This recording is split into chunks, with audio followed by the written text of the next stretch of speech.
I'm Aaron from PhoneDog.com, and part 2 of the Sony Xperia TL full review starts in just a second. But first, special thanks to our partners at Best Buy Mobile for giving us devices like this for use in our One Paw Bandit giveaway game. When you walk into Best Buy Mobile, you won't deal with rebates. You'll walk out the door paying $100 or $200 or $300 if you're a big spender like that, without dealing with any rebates. You won't deal with paperwork, waiting 8 to 10 weeks. You know what? I hate paperwork. I'm sure you do too. At Best Buy Mobile, they'll take good care of you and keep it rebate free. Let's take a look at this. Xperia TL. Is this the device? We'll find out. It's part 2 of the review, and it starts right now. Part 2 of a review video of the Sony Xperia TL. It's a new Sony device, and it's represented by Skyfall, the new 007 movie. I almost said Skyfire. I was like, wait a second, that's not right. Skyfall, which is the new Daniel Craig movie. So if you want the James Bond phone, this is the device for you. But outside of being an awesome phone that even Daniel Craig is cool enough to carry, it's got a good price point as well. $100 gets you this device on AT&T, and it's packing some nice specifications as well. A 1.5 gigahertz dual-core Snapdragon S4 CPU, a 4.55-inch HD display, so beautiful quality there. A 13-megapixel camera with 1080p HD video recording, which we're going to jump right into right now and take a look at the camera performance. Data storage, let's go ahead and change that around. I'll show you some of the features on this device. We'll bring over the HTC Windows Phone 8X for comparison purposes here, so we can take some pictures, and I can change the resolution, the flash, self-timers, smile detection, which I can turn on, capturing method, shutter sound, quick launch, and more. So I can come in here to quick launch, for example, launch and capture. Let's see what else we've got in here that I was working with earlier. Sweep panorama, that's the one that I thought was pretty cool. Normal front camera, so we're going to do scene recognition here. And of course, I've got the option to change back and forth between video and between physical image or still pictures as well. And of course, the flash is turned on. Let's turn the flash off. And let's see what we can do. Actually, I want to get something else. I want to get something black, the iPhone. That might be a little bit better. We'll take a picture, and you can see what that picture looks like. So I've been relatively impressed with image quality on this device. It's nothing. It's kind of frustrating because it's 13 megapixel sensor. That said, I kind of find that I like at least the pictures on the 1X, the 1X Plus, the Galaxy S3, the Note 2, a little bit more, and of course the iPhone 5 as well. A little bit more than I do on this one. But again, despite image or megapixels aren't everything, this phone could have a 27 billion megapixel image sensor. But that said, or image or shooter rather. But that said, it may not be the best on the market. So, and of course, it's missing some missing some features that other competing devices have. So we'll take a look here at HTC. So still very clear, very easy to use. It's a nice camera by all counts. I'm just saying that I've seen some, at least in my testing, they're a little bit better. I find that this works really well outdoors as well. I took some pictures before I did a hard reset a couple of days ago, and I was really impressed there. So obviously I'm going to bring up my laptop here and we'll take a look at this. And let's see what we've got here. And you can see, of course, apparently there's a hair on my keyboard right there, but you can see, again, very clear, the clarity is fantastic here. Been really impressed all across the board with that. So the camera is relatively nice, and of course you got folders as well. And I deliberately waited this time, once I did the reset, to install Speed Test and Quadrant Standard, because I wanted to show you the Google Play Store, and I wanted to show you how fast it operated on 4G LTE. Somebody asked me for that, so we're going to go back in here and do this from the very beginning. And I'm going to put in my password. Excuse me 1 second. Doing it from the beginning on camera so you can actually take a look here and see what the Play Store looks like. We're going to sign in. Let's take our sweet time here. AT&T's LTE rolling. There we go. Okay, we'll skip that. And back up and restore. And then we're going to accept. And let's go into the Play Store and download these ourselves so we can take a look, obviously, at the Play Store itself. I'm going to go here to Quadrant, for example.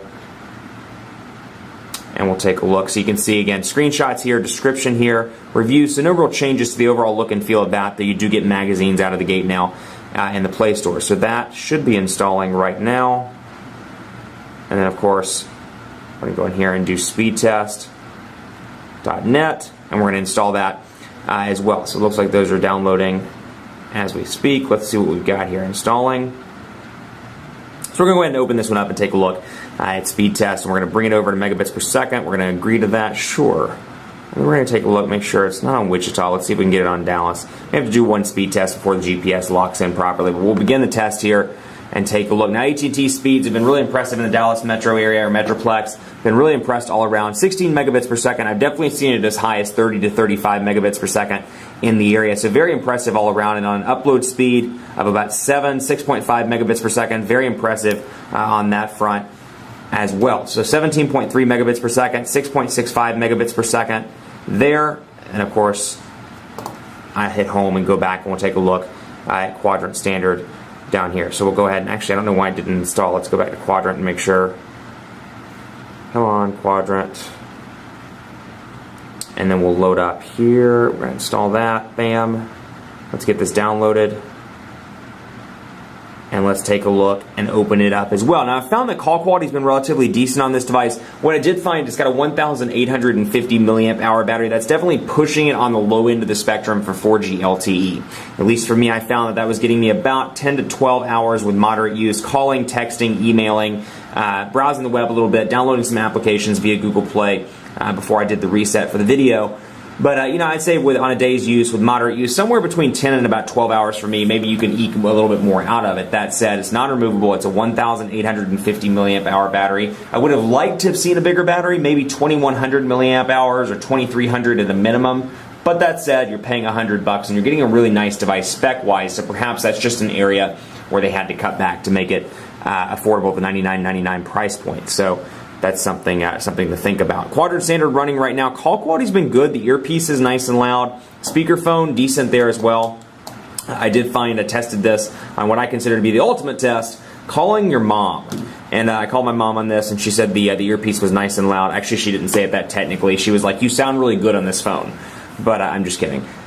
She knows I love her. But you know, I always do that as a test just to see how it sounds. She was really impressed with the speaker, overall speaker on this device. So 4,706 on Quadrant Standard. 4,706, not a bad score by any means, but we've definitely seen faster from the Optimus G. We've seen faster from quite a few different devices on the market right now. But again, keep in mind this is the new $100 price point, and you're getting a nice device for $100. So it's kind of like the trend with these devices is kind of shifting upward. It's like all the $200 devices are now moving into the $100 price tier. All these super fast high-end quad-core devices are moving up to $200 and $300. So something to keep in mind there. So all in all, you know, I'm really impressed with this device. I find it to be a really neat device. I look forward to putting this together in some dogfights with this and something like the HTC Windows Phone 8X, because you got some hot, and I say this every year, but really this year, you got some incredible choices on the market. For you, for your family members, for your friends, whoever, there are a ton of devices to choose from, and sadly, or not sadly, this is actually great, but for somebody like me that makes a living off of comparing devices,